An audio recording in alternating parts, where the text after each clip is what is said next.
It's Sunday evening and you can feel it before you can name it. A low electric tension in your chest, a slightly faster mind, a heaviness behind your eyes that isn't exactly tiredness. You're on the couch or in bed, you open an app without interest, you close it, you open another, and none of it lands.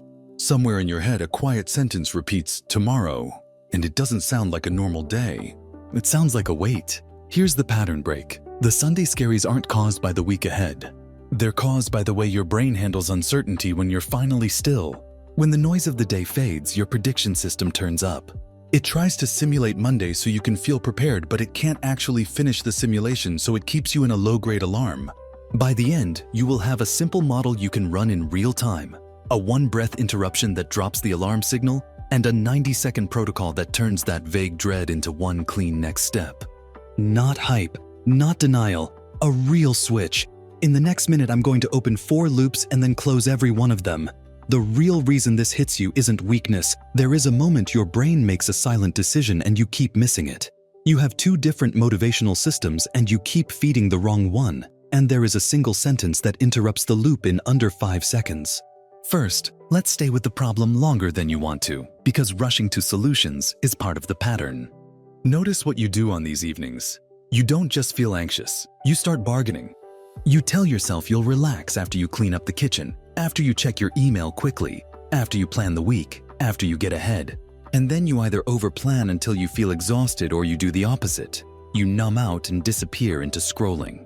2 different behaviors, same function. Reduce uncertainty. There's also a private shame inside it. The one you don't say out loud. You might look at the clock and think, I'm doing it again. Or you see someone else looking calm and prepared and something inside you tightens because your mind whispers, you're behind. And then the dread turns into self-criticism, and self-criticism turns into more avoidance. Because who wants to walk into Monday while feeling like a failure? If that's you, listen carefully. Nothing is broken in you. This is actually protection. Your nervous system learned that Monday can carry demand, evaluation, and pressure. So on Sunday night, it tries to protect you by rehearsing. The rehearsal feels like responsibility, but when it goes too far, it becomes a threat loop. Your brain isn't trying to ruin your weekend, it's trying to keep you safe from surprise. Now we need a map you can remember when you're tired, when you're emotional, when you're not in coach mode. I call it the 3 lanes.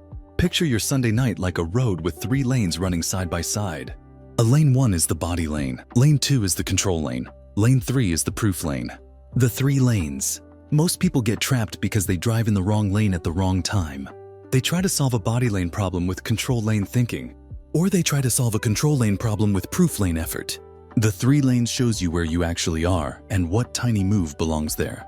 Let me preview them quickly and keep the loop open. The body lane is the physical alarm in your system. The control lane is your brain trying to grab certainty. And the proof lane is the smallest action that proves you can handle what's coming. Hold on to a short phrase because it will pull you out of the fog. Name it, narrow it, next. Name it, narrow it, next. This is the 3 lanes in one breath. Let's walk through lane 1, the body lane, because your body always votes first. Imagine the micro scene. You sit up a little straighter, your jaw clenches, your shoulders rise, your stomach feels slightly hollow. That's not thoughts, that's physiology. Here's what your brain is doing. It detects uncertainty and tags it as potential threat, and your body responds with readiness. If you try to plan from that state, your planning will feel urgent and endless because your nervous system is still saying, we are not safe yet. This is where the silent decision happens, and it's the one you usually miss. The silent decision is not, do I have work? The silent decision is it safe to stop scanning? If your body says no, your mind will keep scanning even if you tell it to relax. The body lane move is a one-breath interruption, and it's almost embarrassingly simple. Take 1 normal inhale through your nose, then make the exhale longer than the inhale, like you're slowly releasing air through a straw. As you exhale, drop your shoulders by 1 centimeter and unclench your tongue from the roof of your mouth. That's it. You're not trying to become calm forever. You're giving your brain 1 data point. Right now, I'm not being chased. Then you name it. Quietly, in your head, body lane. Naming is not cute, naming is neural. It turns a flooded experience into something you can steer. Name it, narrow it, next. Now lane 2, the control lane. This is the part that feels like you're being responsible. Your brain starts making lists. It starts asking, what if I forget something? It starts reopening old conversations. It starts replaying mistakes. It starts trying to predict other people's reactions. Control lane is your mind trying to buy certainty with thinking, but certainty is not for sale. The more you try to purchase it, the more you realize you can't, and the alarm grows. Here's the counterintuitive truth. The control lane is not the enemy, it's just overactive. It has a job, it needs a boundary. And the boundary is not a full plan, it's a container. This is where most people either overplan for an hour or avoid entirely. The 3 lanes gives you a middle path. You narrow it. Narrowing means you reduce the week to one controllable slice, not the whole week.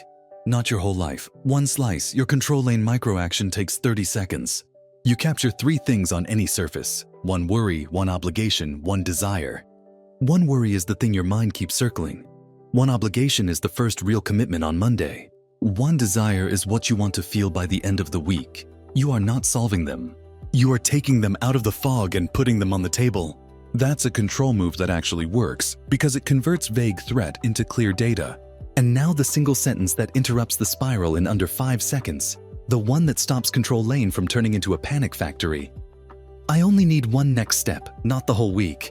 I only need 1 next step, not the whole week. Say it when your mind tries to expand. Name it, narrow it, next. Now lane 3, the proof lane. This is where people think they need motivation. They don't. They need a tiny proof of agency. Your brain has 2 motivational systems. One is threat-driven. It moves you with pressure and fear. The other is progress-driven.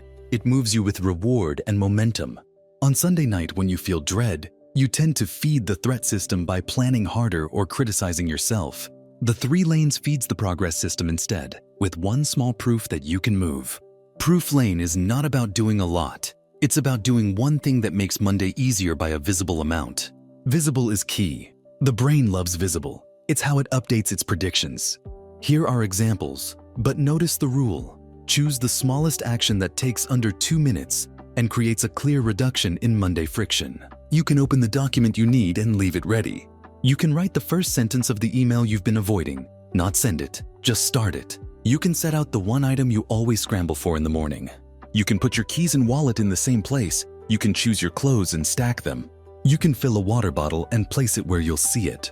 Proof lane is not being productive. Proof lane is telling your nervous system, we're not trapped. Now we install the protocol that ties all 3 lanes together. This is called the 90-second landing. The 90-second landing uses the 3 lanes, and you can run it while you're tired, while you're anxious, while you're not in the mood. Here is the if-then rule. If it's evening and you notice the tomorrow wait or you catch yourself numbing out, then you run the 90-second landing before you plan, before you scroll, before you negotiate. That's the trigger. You don't need more motivation. You need a better trigger. Step 1, body lane, takes 10 seconds. 1 longer exhale, shoulders drop, tongue relax, and you name it. Body lane. Step 2, control lane, takes 30 seconds. Capture 1 worry, 1 obligation, 1 desire, and you narrow it with the sentence, I only need 1 next step, not the whole week. Step 3, proof lane, takes the remaining time. Choose 1 2-minute proof action and start it immediately for just 10 seconds. Not finish, start. Starting is enough to flip the prediction in your brain from I'm heading into chaos to I have a handle. And here's the environment tweak that makes it much easier than relying on willpower. Reduce your Sunday night friction by creating a landing spot. It can be a corner of your desk or a small surface. In under 30 seconds, you clear that surface and place 1 object there that represents Monday, a notebook, a charger, a sticky note, anything. That spot becomes the physical cue for the 90-second landing. Your brain loves cues. Cues remove negotiation. Now let's close the loops because your mind needs clean endings. The real reason the Sunday Scaries hit you is not weakness. It's your brain's prediction system doing its job in a quiet moment, and your nervous system interpreting uncertainty as threat. You can't think your way out of a body signal. You have to downshift first. That's why we start in the body lane. The silent decision your brain makes is it safe to stop scanning? And you usually miss it because it shows up as sensation, not words. When you run 1 longer exhale and relax the jaw and tongue, you give your brain a safety signal and scanning reduces. That's why it works so fast. The 2 motivational systems are threat and progress. Threat says, fix everything now or you'll fall behind. Progress says, 1 small step and you're back in motion. When you run proof lane, you feed progress.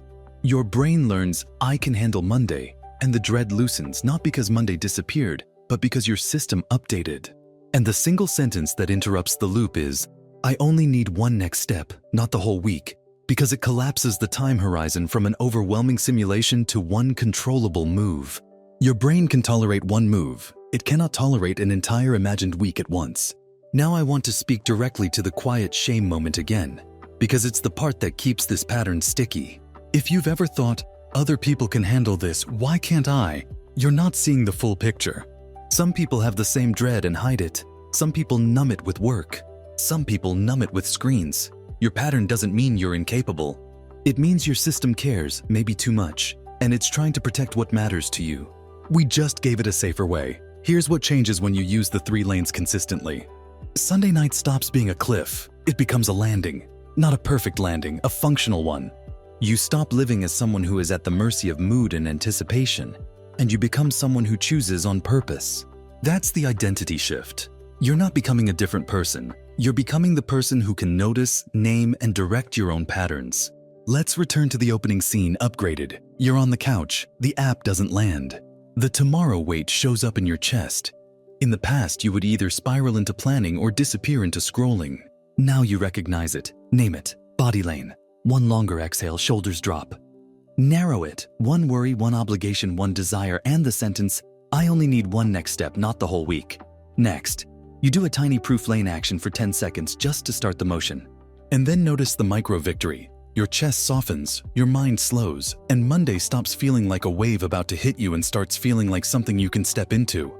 Your experiment for the next 24 hours is simple and specific. Run the 90-second landing once. The very first time you feel that forecast spiral or you notice yourself trying to numb it. Just once, no perfection. Name it, narrow it next. If this installed something in the way you face the week, share it with someone who gets that Sunday night tight chest and pretends they don't. And if you want one upgrade a day that makes your mind easier to live in, you're welcome here.